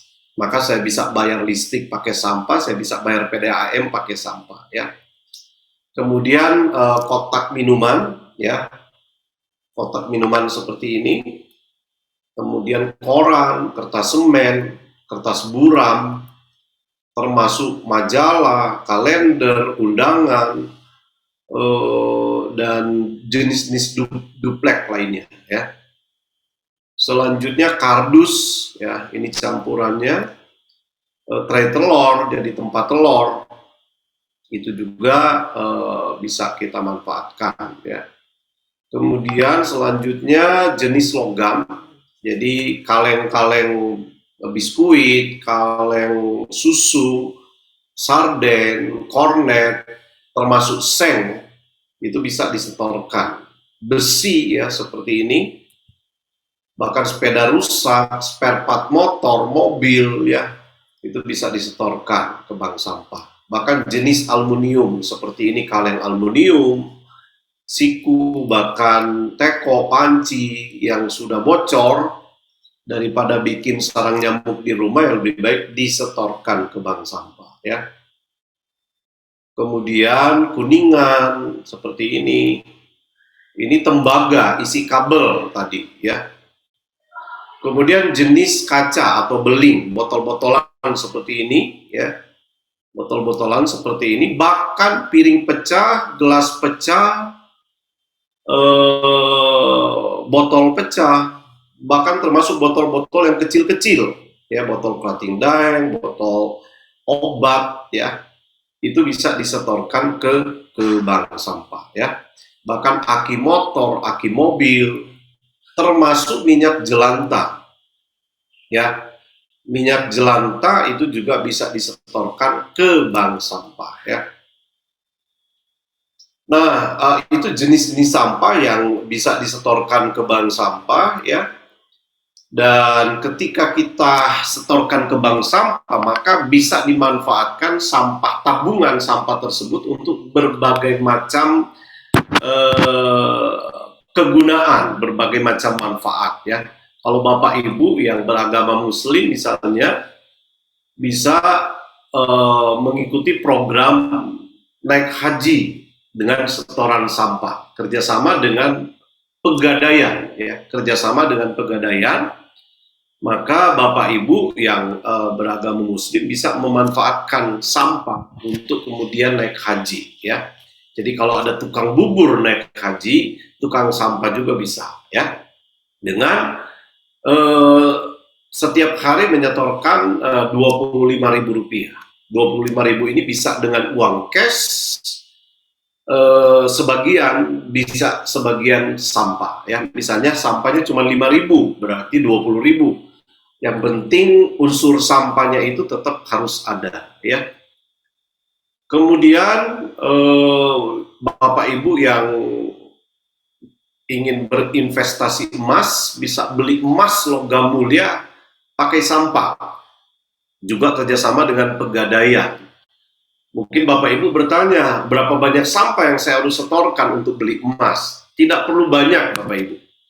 Kalau Bapak Ibu punya setoran sampahnya 12.000, maka Ibu bisa beli emas dan Ibu mendapatkan 0,01 gram emas logam mulia. Setoran sampah 12.000. Kalau 12.000 berarti kalau ibu bapak setor kardus, berarti cukup 4 kilo kardus, ibu bapak sudah mendapatkan 0,01 gram emas logam mulia. Ibu bapak akan dibukakan rekening Pegadaian dan kemudian langsung dimasukkan ke rekening Pegadaian tersebut dan langsung terkonversi di situ menjadi emas logam mulia. Bapak Ibu yang ingin beli motor pakai sampah juga bisa kerjasama dengan Yamaha. Ibu bapak yang ingin beli motor, beli NMAX pakai sampah bisa, ya. Kalau mau pingin tahu detailnya gimana caranya, nanti mungkin kita bahas di WA karena panjang nanti ininya. Tapi yang pasti kita bisa beli motor pakai sampah. Kemudian selanjutnya kebetulan di Bank Sampah Bersinar juga punya minimarket yang kerjasama dengan Alfamart, ya. Jadi ini menjadi toko mitra Alfamart yang menjual barang kira-kira seperti di Alfamart, ya. Tapi ada yang berbeda dengan Alfamart di sini. Apa bedanya? Masyarakat berbelanja di sini tidak perlu pakai uang, cukup membawa sampah saja. Semakin banyak sampah yang dia bawa, semakin banyak barang yang dia bisa beli di sini. Maka kemudian kami sampaikan kepada masyarakat, kalau nggak punya uang, jangan takut, bisa beli beras di sini hanya dengan pakai sampah. Beli minyak goreng pakai sampah, beli sampo pakai sampah, beli barang yang diinginkan di sini bisa pakai sampah. Nah, dari sini warung ini sebetulnya minimarket ini tidak hanya sekedar jual beli barang, tetapi di sini menjadi ajang pembuktian kepada masyarakat betapa sampah yang mereka buang selama ini sebetulnya punya banyak manfaat. Jadi dibuktikan di sini nggak perlu bawa uang, yang penting mereka punya sampah, silakan bawa untuk mereka belanja di sini. Jadi artinya uang sampah itu uang. Kalau kita buang sampah sembarangan, itu sama dengan membuang uang sia-sia. Jadi ketika kita membuang sampah sembarangan, itu sama dengan membuang uang sia-sia. Saya kira kalau kita punya 2.000, kira-kira Bapak Ibu mau dibuang tidak? Saya kira kita tidak buang ya, jangan 2.500 rupiah, saya kira kita nggak akan buang 500 rupiah tersebut. Tapi tanpa disadari, jangan-jangan ketika kita membuang sampah, kita sedang membuang uang 2.000 rupiah. Atau mungkin 5.000 rupiah. Kalau kita membuang 2.000 saja, berarti sebulan 60.000 yang terbuang secara sia-sia. Padahal kalau nilai sampah 60.000 dibawa ke minimarket ini, maka berarti kita bisa belanja berarti sekitar 5 kilo beras misalnya. Kita bisa dapat 5 kilo beras. Kita bisa beli minyak goreng berarti 6 liter dengan 60.000. Tapi karena sampah dibuang, boro-boro kita dapat minyak goreng, dapat beras, yang kita dapat adalah bencana akibat dari sampah tersebut. Kemudian biasanya kami juga mengadakan basar, menghadirkan Alfamart dengan mobil layanannya. Masyarakat cukup bawa sampah dan mereka bisa belanja kebutuhan barang kebutuhan mereka di Alfamart hanya dengan membawa sampah saja. Bapak Ibu yang senang dengan produk Tulip, saudara kembarnya Tupperware. Maaf kalau ada agen Tupperware di sini. Tapi di Tulipware sudah bekerja sama dengan bank sampah, di mana bisa beli barang produk Tulipware mendapatkan diskon 50% ketika kita beli pakai sampah. Beli pakai sampahnya juga sederhana. Misalnya kalau kita punya 10 botol plastik akan menjadi 1 poin. Kalau kita punya 1 poin, maka kita bisa beli tumbler ini dengan harga, dengan cukup membayar 50%-nya saja. 20 gelas aqua jadi 1 poin. Jadi setiap jenis ini menjadi 1 poin. Kalau kita ingin beli tempat makanan yang 3 susun ini, berarti kita harus punya 3 poin. Sehingga dari harga berapa ini 200 lebih, kita cukup bayar 124.000 ketika kita punya 3 poin dari setoran sampah kita. Jadi banyak manfaat yang kita bisa dapatkan dari setoran sampah yang kita setorkan ke bank sampah. Demikian mungkin yang saya bisa sampaikan kepada Bapak Ibu. Ada kesempatan untuk tanya jawab. Mungkin saya serahkan sebelumnya kepada Pak Fengki ya untuk acara selanjutnya. Semoga ini boleh menjadi informasi yang berharga buat kita, dan mari kita menjadi orang bijak yang selalu mau dan berupaya untuk memilah sampah mulai dari rumah kita masing-masing. Tuhan Yesus memberkati kita semua. Silakan Pak Fengki. Ya, baik Pak John, luar biasa. Kita semua sudah mendengarkan apa yang sudah disampaikan oleh Pak John, dan saya sangat terkesan karena ternyata apa yang kita lihat di di setiap kota ini banyak sampah, apalagi kalau di Manado ini, kalau setiap kali ada acara itu pasti sampah di mana-mana.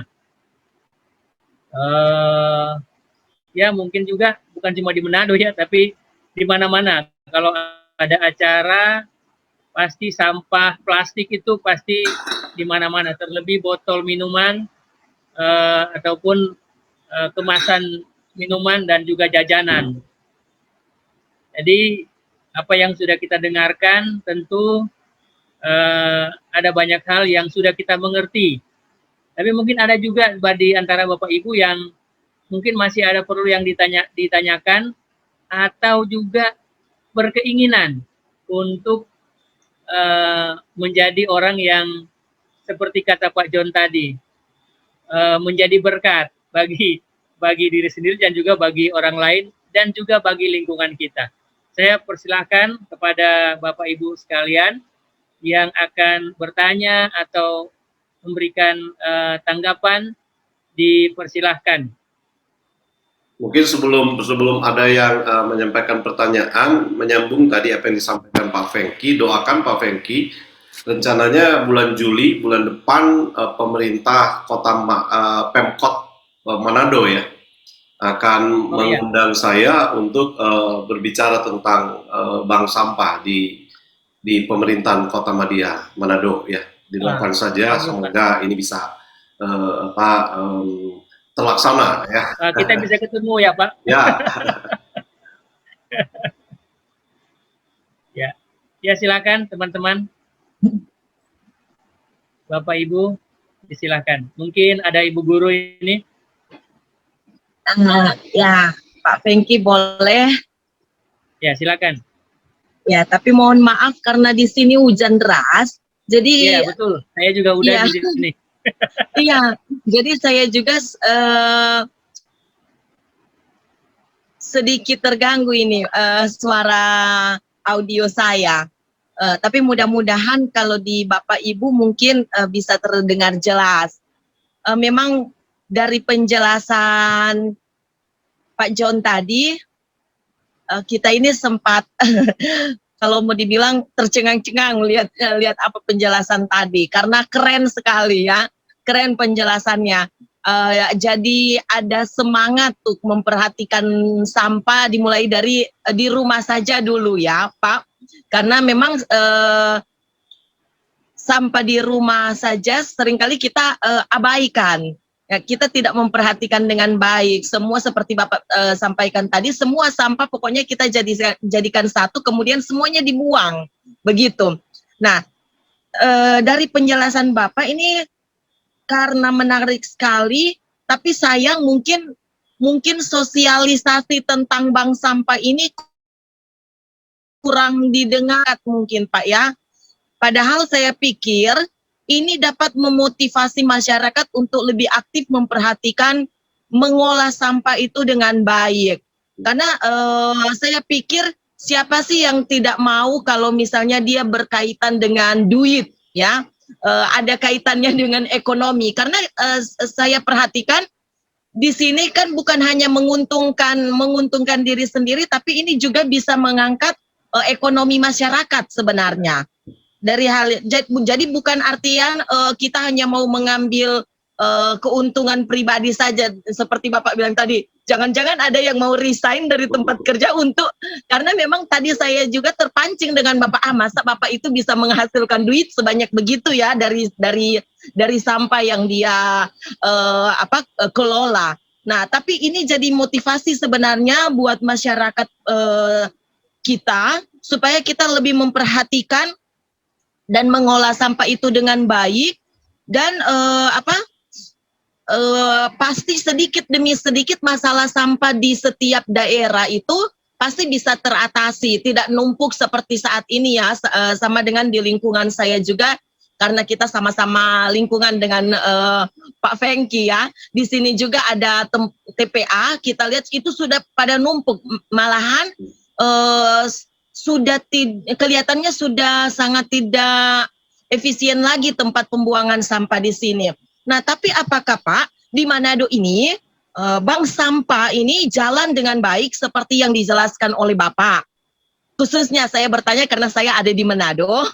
Karena maaf, mungkin saya yang terlambat informasi, ketinggalan informasi tentang hal ini. Cuman saya berpikir waktu saya lupa beberapa tahun yang lalu itu kan waktu giat-giatnya untuk memisahkan sampah, jenis-jenis sampah itu sudah pernah dilakukan mulai dari tahun berapa ya saya lupa, tapi di jalan-jalan di Kota Manado itu memang sudah disiapkan oleh pemerintah kota untuk tiga tong sampah, jenis-jenis sampah itu. Tapi kayaknya Pak di Manado ini tidak jalan dengan baik. Justru tong-tong sampahnya itu sudah dirusak oleh orang-orang yang mungkin. Nah, jadi apakah saya berpikir kalau dari penjelasan Bapak tadi, kalau masyarakat paham dengan baik bagaimana mau mengolah sampah, pasti tidak akan timbul kerusakan pengerusakan seperti yang terjadi saat ini, pasti masyarakat akan termotivasi untuk menggunakan sarana itu. Tong-tong sampah itu bisa digunakan dengan baik karena hasilnya kan masyarakat sudah paham bagaimana manfaat dari pengelolaan sampah itu sendiri. Nah, jadi pertanyaan saya juga, bagaimana dengan situasi di Manado? Apakah memang bank sampah ini jalan dengan baik? Kemudian apakah sosialisasi sampai di sekolah-sekolah, ya, sampai di sekolah-sekolah itu sudah dilaksanakan di daerah kita atau bagaimana, Pak? Gimana? Terima kasih, itu dulu, Pak. Mau dijawab, Pak, atau kita tampung dulu? Langsung dijawab aja mungkin ya. Oh, boleh, Pak. Silakan. Ibu tadi, Ibu Jelly ya? Jelly. Ibu Jelly. Iya, Ibu Jelly, Pak. Bu, saya memang orang Manado, tapi sekarang tinggal di Bandung. Jadi saya tinggal di Bandung. Tapi kemungkinan tidak hanya Ibu satu-satunya yang belum mendengar informasi tentang bank sampah di Manado, karena memang kayaknya di Manado memang belum optimal bank sampahnya berjalan, ya. Karena memang kurangnya sosialisasi tadi. Maka ya seperti tadi saya sampaikan, doakan Bu, semoga bulan Juli jadi saya akan bicara di Pemkot Manado untuk membahas tentang bank sampah ini supaya bisa tumbuh lebih banyak lagi di masyarakat. Karena memang dari data yang saya dapatkan dari Kementerian Lingkungan Hidup, ada beberapa bank sampah di Manado. Cuman nggak tahu apakah bank sampah beneran atau bank sampah jadi-jadian. Karena ada beberapa daerah yang bank sampahnya jadi-jadian. Hanya untuk kebutuhan penilaian adipura saja. Dan ini yang kemudian oleh Kementerian Lingkungan Hidup diminta kepada kami praktisi-praktisi bank sampah, khususnya yang ada di kepengurusan asopsi, untuk membantu melakukan sosialisasi kepada masyarakat. Jadi doakan saja, semoga bisa berjalan. Mungkin karena memang ada rencana untuk melakukan sosialisasi mulai dari kantor Pemkotnya, mungkin karena memang ditemukan di sana bank sampahnya belum optimal berjalan. Ya. Oke, mungkin segitu jawaban saya. Kembali saya serahkan kepada Pak Fengki. Oke. Bagaimana Bu Jelly? Saya terjawab? Iya Pak, pasti kami dukung dalam doa, semoga berhasil Pak, karena memang kalau dari saya saja sendiri secara pribadi sangat mengharapkan kalau memang bank sampah itu jalan dengan baik, apalagi di Kota Manado, karena menurut pengamatan saya memang selama ini sebatas pengetahuan masyarakat itu hanya sebatas memisahkan jenis sampah saja. Jadi belum sampai pada mengetahui bagaimana sebenarnya mengolah itu dengan baik dan apa manfaat pengelolaan sampah lewat bank sampah itu. Sama dengan saya saja sendiri dari yang lalu hanya berasumsi bahwa tong-tong sampah yang disiapkan itu hanya sekedar kemudian dilihat sama seperti Bapak sampaikan tadi hanya untuk menjadi penilaian di daerah saja begitu. Ya, semoga dengan ada penjelasan seperti ini nanti ke depan harapan saya juga pribadi semoga masyarakat lebih memahami ini dan bank sampahnya boleh jalan, maka dari itu masyarakat boleh menjadi lebih aktif untuk mengolah sampah. Dan yang pasti kalau semua masyarakat sudah mulai menyadarinya, saya rasa sampah tidak akan numpuk di TPA. Begitu. Terima kasih Pak penjelasannya. Sebetulnya sih saya berharap Bapak Ibu yang bergabung di webinar hari ini bisa menjadi pelopor pendirian bank sampah di daerah masing-masing, kalaupun pemerintah tidak bergerak, karena bank sampah ini sebetulnya adalah gerakan masyarakat Jadi kita bisa mulai tanpa harus menunggu program dari pemerintah. Cuman memang untuk bagaimana menjalankan bank sampah, mendirikan bank sampah, pertemuan kita malam hari ini memang baru pertemuan awal. Biasanya ada 3 kali pertemuan untuk sampai kemudian kita mendirikan bank sampah. Jadi yang pertama, yang sekarang itu pengenalan tentang bank sampah, kemudian sistem, jadi pendalaman tentang sistem bank sampah itu sendiri. Dan kemudian yang ketiga, prakteknya. Jadi bagaimana kita diajari mengenal jenis sampah, bagaimana kita melakukan pemilahan dengan benar, bagaimana kita dibantu untuk melakukan penjualan sampah tersebut. Nanti di pertemuan ketiga kita praktekkan hal tersebut. Jadi sebetulnya nggak harus menunggu dari pemerintah. Kita yang sudah termotivasi hari ini, saya berharap bisa mulai melanjutkan pertemuan kita pada malam hari ini. Jadi panitia ya yang sudah menyelenggarakan webinar pada malam hari ini. Oke, selanjutnya kembali saya serahkan kepada Pak Fengki. Ya Pak, ini ada pertanyaan. Nomor teman saya yang menjadi pengelola sampah, juga dia pengurus asopsi ya, yang bersama-sama dengan saya. Saya mungkin bisa berikan kontaknya untuk Ibu bisa berkoordinasi dengan beliau. Kalau Ibu Rika berada posisinya di Jakarta, karena di Jakarta Barat, di Jakarta Utara itu setahu saya sudah beberapa bank sampah yang tumbuh. Bahkan di Jakarta Barat itu dikelola langsung oleh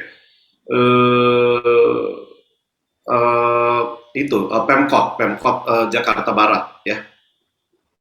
Mungkin bisa di googling bank sampah yang ada di Jakarta ya. Atau kalau perlu nanti saya akan berikan nomor kontak teman-teman saya yang ada di Jakarta. Ya. Nanti mungkin nomor kontak Pak John bisa juga dibagikan sebentar supaya teman-teman juga yang nanti mungkin ada yang mau bertanya langsung kepada Pak John.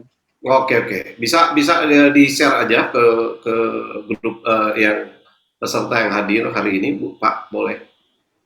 Oke, Pak. Ya, nanti saya share nomor Pak John ya. Banyak pertanyaan ya. Ada yang Pak Endang Triana yang tadi rupanya sangat antusias kayaknya ya, dari Cihanjuang ya. Oh, Cihanjuang, Bandung ya? Iya, Cihanjuang. Iya, dari Cihanjuang. Oke. Kalau Cihanjuang, cuman untuk sekarang tatap muka memang masih belum bisa ya, KBB ya. Bapak berarti Cimahi ya? Bandung Barat, Pak. Iya, Bandung Barat ya. Ya. Bandung Barat masih merah kayaknya ya. Jadi masih belum dimungkinkan untuk pertemuan langsung, tapi kita bisa follow up melalui pertemuan Zoom meeting selanjutnya. Mungkin bisa dijadwalkan aja, Bu Rakel. Ya, dijadwalkan nanti dengan minta tolong tuh ada Pak Saud. Ya. Punya tempat terbuka atau mungkin di tempat mana yang terbuka gitu, yang kita bisa prokesnya. Kalau belum dimungkinkan untuk kita tatap muka, kita lakukan melalui Zoom seperti ini juga nggak masalah. Memang baiknya sih tatap muka kalau untuk Bandung ya. Ya. Ya, nomor Pak. Ada lagi teman-teman? Ya. Silakan Pak. Ada Pak Aep, ada Pak Endang. Bagaimana Pak? Ada yang mau ditanyakan? Silakan Pak Endang. Pak Endang. Kita wargi Jawa Barat. Jawa Barat. Atau ini Pak, ada yang dari jauh nih, ada yang dari Nias. Oh, Nias. Oke, silakan dari Nias. Ya, Ibu Mas Siria. Ya, Mas Siria. Ya, dengar saya, Pak. Ya. Adakah yang ditanyakan atau gimana tanggapan? Caranya? Mau nanya aja, Pak. Silakan. Pelatihan untuk pengurusnya. Dan setelah itu baru kemudian kita yang pertemuan yang ketiga itu tadi untuk prakteknya. Nah, kalau misalnya Ibu bisa menyampaikan materi yang persis seperti saya sampaikan kepada warga, itu akan lebih cepat lagi untuk Ibu bisa mendirikan, menjalankan bank sampah di tempat Ibu. Gitu. Paling kita tinggal cari penjualnya, pembelinya. Jadi kalau memang ingin, kita bisa melakukan pertemuan lanjutan ya untuk pendalaman materi dari sistem bank sampah ini, sehingga Ibu Bapak bisa siap untuk menjalankan bank sampah tersebut. Ya, baik Pak John. Saya juga punya sedikit tanggapan Pak. Pasti di daerah ini belum tahu, artinya belum tersentuh untuk bagaimana kita memilah sampah. Dan saya lihat bahwa ketika sampah ditaruh masih belum, walaupun sebenarnya ya disediakan tempat-tempat sampah yang kalau tidak salah itu ada tiga tong di pinggir-pinggir jalan. Ya. Tapi ternyata belum sampai. Nah, ya Pak, untuk jadi apa ya, jadi penyuara gitu, untuk jadi toaknya mungkin untuk berbicara tentang hal ini kepada teman-teman. Ya, karena saya sebagai suka diundang untuk melatih guru-guru. Jadi saya kira ini juga jadi satu cara juga untuk bagaimana menyampaikan hal ini. Jadi kalau saya ingin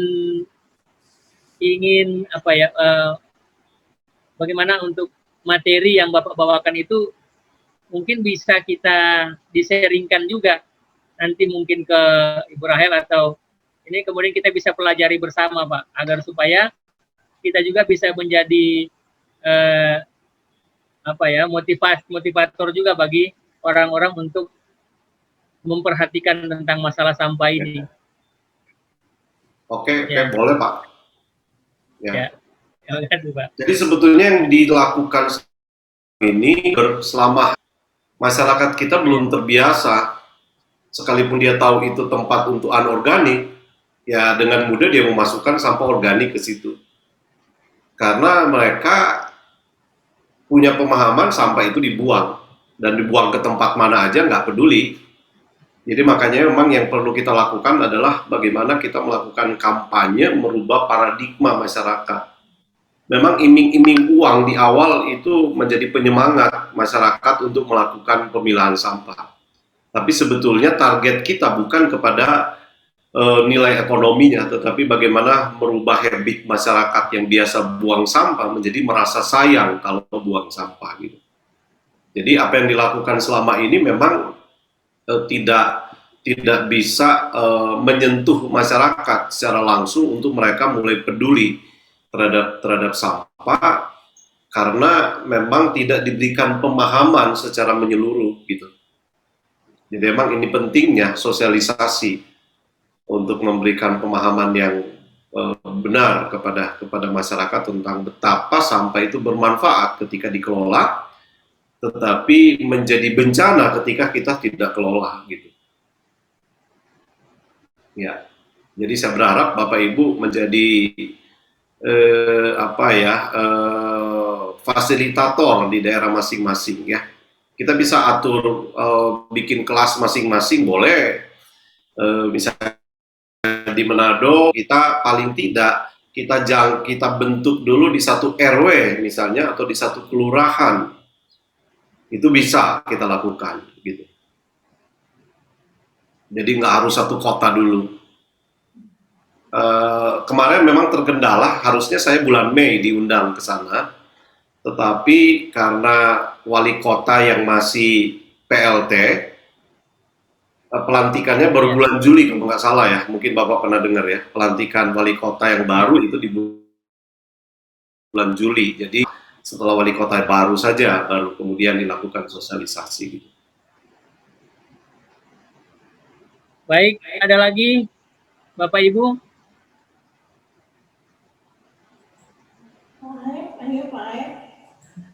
Diberi kesempatan terakhir. Kita tidak terasa sudah 2 jam. Kita tidak terasa ya. Jadi ini diberi kesempatan terakhir. Ada lagi yang mau bertanya atau memberikan tanggapan atau mau menjadi agen? Ya. Silakan. Atau ada yang mau dilatih? Kita akan mulai mengolah sampah dari rumah kita masing-masing ya, setelah tahu apa nilainya, tapi selain itu kita akan membangun lingkungan di sekitar kita. It's 8 o'clock. Yang bersih, ya, lingkungan yang bersih ya, kurang depan. Nah, sebab itu saya pertama berterima kasih Pak dan semua yang sudah menyampaikan materi hari ini, memberikan inspirasi dan mendorong kita semua untuk betul-betul memikirkan bagaimana kita peduli dengan lingkungan kita. Lalu saya berpikir sama dengan Pak John, bagaimana caranya kita bisa menggerakkan orang-orang di sekitar kita. Kalau orang-orang yang ada di pemerintahan bisa menggerakkan masyarakat untuk peduli lingkungan. Jadi mari kita sama-sama akan bergerak mulai dari rumah, lalu bercerita kepada orang-orang yang dekat dengan kita, dan kita akan terus mengkampanyekan untuk peduli terhadap lingkungan. Ya, itu saja dari saya. Saya berharap Cianjuang, Pak Aep, menjadi satu daerah kita menjadi penggerak untuk peduli terhadap lingkungan ini ya. Terima kasih Pak. Oh ya, kalau bisa memungkinkan pertemuan kita Cianjuang, Pak Aep, di kantor kelurahan bisa diadakan ya, di kantor kelurahan Cianjuang, bisa Pak Aep mengkoordinir, bisa kita minta tolong ke Pak John untuk bisa menggerakkan ibu-ibu PKK, ketua RT, ketua tentang pengelolaan di Cihanjangga. Ya. Siap, Bu. Terima kasih. Silakan Pak Hengki, kita akan tutup Pak. Oh, ada pertanyaan? Oke. Katanya. Di chat ada. Atau Pak Aep mau bicara Pak? Ya Pak, Bu, selamat malam. Kemarin saya udah share untuk itu acara ini ya Bu ya, untuk Zoom ini. Tapi ternyata dari beberapa ketua RW sama kepala dusun juga PKK untuk sosialisasi bank sampah terutama untuk desa Cianjuang. Nah itu kan lalu konfirmasi ke Pak John ya Pak John ya? Ya kan? Jadi di kelurahannya boleh ditentukan dulu jadwalnya. Nanti ya, kita sesuaikan. Aja, Pak. Nanti kalau Pak Johnnya langsung bisa tanggal yang diajukan oleh kelurahan, kita langsung laksanakan Pak. Kalau tidak sesuai ya kita saling menyesuaikan. Ya. Kita saling menyesuaikan ya Pak. Dengan Pak John. Iya Bu, ya makasih Bu ya. Nanti saya koordinasikan dulu sama ketua RT RW dan juga PKK. Bapak Ibu sekalian, sebelum kita mengakhiri mungkin ada closing statement dari Pak John, dipersilakan Pak. Ya, oke. Bapak Ibu, terima kasih. Saya juga tambah bersemangat karena saya dapat teman-teman baru yang bisa diajak untuk menjadi pemilah-pemilah sampah ya. Nah, saya berharap pertemuan malam hari ini tidak hanya sekedar menjadi sebuah pengetahuan, tetapi kita langsung eksekusi mulai dari rumah kita masing-masing. Karena kita nggak bisa menuntut orang lain untuk melakukan ini kalau dari kita sendiri, dari diri kita sendiri belum memulai. Jadi saya berharap ini bisa dilakukan karena sangat mudah, sangat sederhana sekali seperti yang saya sudah sampaikan tadi. Memilah sampah itu sangat mudah sekali asal kita paham caranya. Dan ketika kita bisa memilah sampah, maka kita bisa mendapatkan banyak manfaat di situ. Nah, yang perlu kita ingat, ketika kita membuang sampah sembarangan, itu sama dengan membuang uang sia-sia. Saya berharap ke depan kita tidak membuang uang sia-sia lagi, tetapi kita bisa memanfaatkan sampah untuk menjadi berguna, dan lingkungan kita boleh menjadi lingkungan yang bersih dan sehat. Mungkin itu dari saya. Tetap semangat semuanya. Semoga apa yang menjadi kerinduan kita bersama itu bisa terrealisasi di lingkungan kita masing-masing. Ya, terima kasih. Oke, terima kasih Pak John. Sama-sama. Terima ya. kasih untuk kita semua yang sudah mengikuti webinar mengubah sampah menjadi berkah di malam hari ini. Dan kita percaya, kita sebagai orang yang percaya kepada Tuhan, bahwa kesempatan ini adalah kesempatan yang baik. Kita boleh bersama-sama mendapatkan luar biasa dari Pak John, dan pasti apa yang kita dengarkan, Tuhan pasti memberkati kita semua. Terima kasih banyak. Sampai jumpa mungkin di kalau ada Zoom meeting selanjutnya. Terima kasih. Ya, terima kasih. Sama-sama. Selamat malam. Terima kasih.